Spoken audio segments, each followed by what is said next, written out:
बेहतरीन drama serial दिल लेना दान के इस एपिसोड में आप देखेंगे कि जुनैद कहता है कि तुमने ऐसे जैसे बहुत बड़ा मार्का मार लिया है।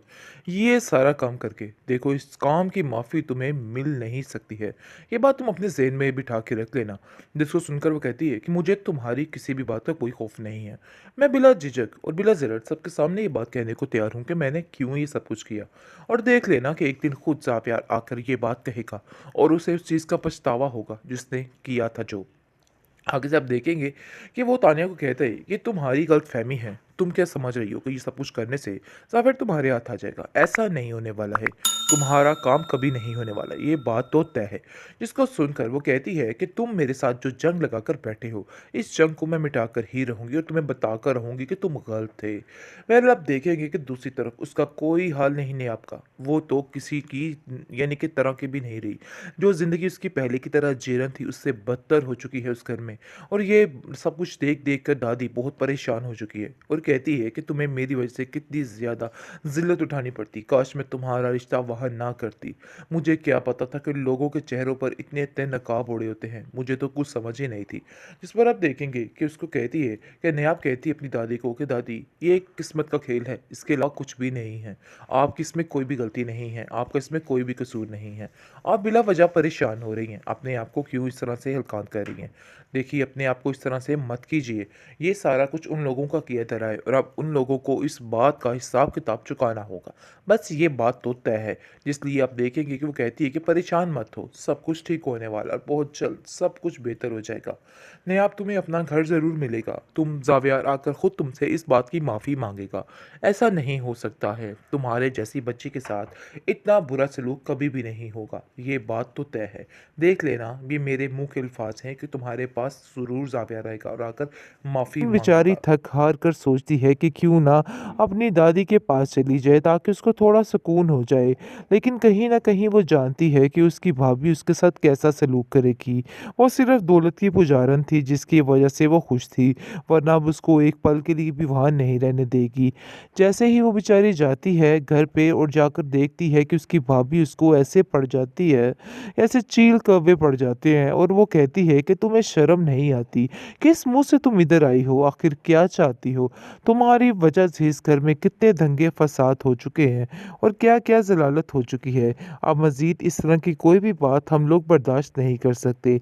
बेहतर यही है कि तुम यहाँ से चली जाओ। इसको सुनकर वो कहती है कि पहले तो आपके मिज़ाज ही नहीं मिलते थे। आप तो इतना प्यार करती थी और इतने सलूक से मेरे से बात करती थी।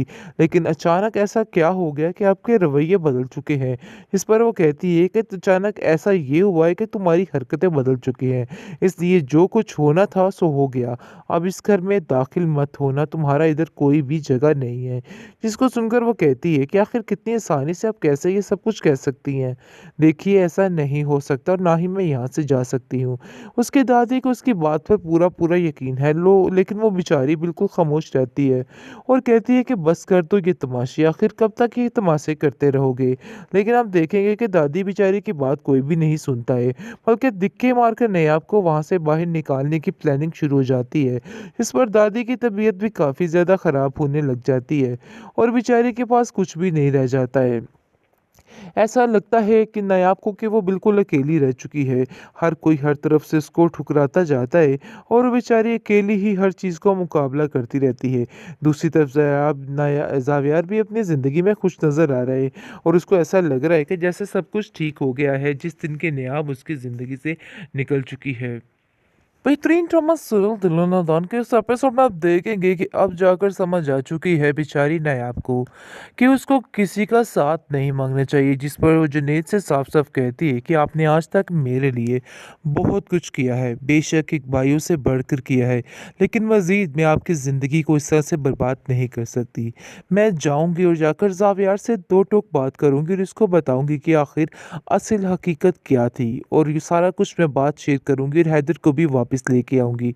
लेकिन जैसे ही अब देखेंगे कि वो बेचारी जाती है और जाकर ज़ावियार से बात करना चाहती है, लेकिन कोई भी इसको आगे नहीं होने देता। और बात ये है कि जवेरिया जो है वो आगे आ जाती है और कहती है कि तुम यहाँ से आगे नहीं बढ़ सकती। यानी कि तरह-तरह की बातें उस पर करती है और तरह-तरह ज़लील करने की कोशिश करती है और कहती है कि तुम्हारी हिम्मत कैसे हुई? तुम जैसी लड़कियाँ इतनी बेधड़क होकर कैसे ऐसी बातें कर लेती है? बहुत ज़्यादा उसकी यानी कि इज़्ज़त नफ्स को ठेस पहुँचाती है तो एक थप्पड़ उसके मुँह के ऊपर मार देती है नायाब और कहती है कि तुम्हें शर्म आनी चाहिए। मैंने तुम्हें पहले भी समझाया था कि तुमने जो हरकत की है बहुत गलत की थी, लेकिन दोबारा तुमने वही काम किया है। दोबारा मुझे इसी तरह से तुमने ज़लील करने की कोशिश की है। अब मैं तुम्हें बर्दाश्त नहीं करूँगी। जिस पर आप देखेंगे कि उसकी माँ कहती है कि तुम्हारी हिम्मत कैसे हुई ये सारा कुछ करने की? मुझे तो समझ ही नहीं आ रही कि आखिर तुम ऐसा कैसे कर सकती हो? आगे से आप देखेंगे कि तानिया खड़ी होती है और कहती है कि तुम अंदर नहीं आ सकती हो। ज़ावियार से तो मिलना नामुमकिन सी बात है। निगार भी ढाल बनकर खड़ी हो जाती है तानिया की और कहती है कि तानिया बिल्कुल ठीक कह रही है। उसको दिक्कत देकर इस घर से बाहर निकालने की कोशिश की जाती है, जिस पर सब लोग मिलकर यही कहते हैं कि इस औरत को यहाँ पर नहीं आने दिया जाएगा। इस पर आप देखेंगे कि उसको इस घर से बाहर निकाल दिया जाता है। बेचारी दर-बदर की ठोकरें खाती हुई नज़र आती है। उसको समझ ही नहीं आ रही कि वो क्या करे, लेकिन बेचारी थक-हार कर सोचती है कि क्यों ना अपनी दादी के पास चली जाए ताकि उसको थोड़ा सुकून हो जाए। लेकिन कहीं न कहीं वो जानती है कि उसकी भाभी उसके साथ कैसा सलूक करेगी। वो सिर्फ़ दौलत की पुजारन थी जिसकी वजह से वो खुश थी, वरना अब उसको एक पल के लिए भी वहाँ नहीं रहने देगी। जैसे ही वो बेचारी जाती है घर पे और जाकर देखती है कि उसकी भाभी उसको ऐसे पड़ जाती है, ऐसे चील कौवे पड़ जाते हैं और वो कहती है कि तुम्हें शर्म नहीं आती? किस मुँह से तुम इधर आई हो? आखिर क्या चाहती हो? तुम्हारी वजह से इस घर में कितने दंगे फ़साद हो चुके हैं और क्या-क्या ज़लालत हो चुकी है। अब मज़ीद इस तरह की कोई भी बात हम लोग बर्दाश्त नहीं कर सकते। बेहतर यही है कि तुम यहाँ से चली जाओ। जिसको सुनकर वो कहती है कि पहले तो आपके मिज़ाज ही नहीं मिलते थे। आप तो इतना प्यार करती थी और इतने सलूक से मेरे से बात करती थी। लेकिन अचानक ऐसा क्या हो गया कि आपके रवैये बदल चुके हैं? इस पर वो कहती है कि अचानक ऐसा ये हुआ है कि तुम्हारी हरकतें बदल चुकी हैं। इसलिए जो कुछ होना था सो हो गया। अब इस घर में दाखिल मत होना, तुम्हारा इधर कोई भी जगह नहीं है। जिसको सुनकर वो कहती है कि आखिर कितनी आसानी से आप कैसे ये सब कुछ कह सकती हैं? देखिए ऐसा नहीं हो सकता और ना ही मैं यहाँ से जा सकती हूँ। उसकी दादी को उसकी बात पर पूरा-पूरा यकीन है लेकिन वो बेचारी बिल्कुल खामोश रहती है और कहती है कि बस कर दो ये तमाशे, आखिर कब तक ये तमाशे करते रहोगे? लेकिन आप देखेंगे कि दादी बेचारी की बात कोई भी नहीं सुनता है, बल्कि दिक्के मारकर नयाब को वहाँ से बाहर निकालने की प्लानिंग शुरू हो जाती है। इस पर दादी की तबीयत भी काफ़ी ज़्यादा ख़राब होने लग जाती है और बेचारे के पास कुछ भी नहीं रह जाता है।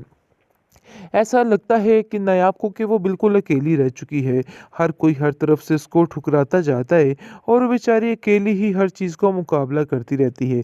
दूसरी तरफ ज़ावियार भी अपनी ज़िंदगी में खुश नज़र आ रहा है और उसको ऐसा लग रहा है कि जैसे सब कुछ ठीक हो गया है जिस दिन की नायाब उसकी ज़िंदगी से निकल चुकी है।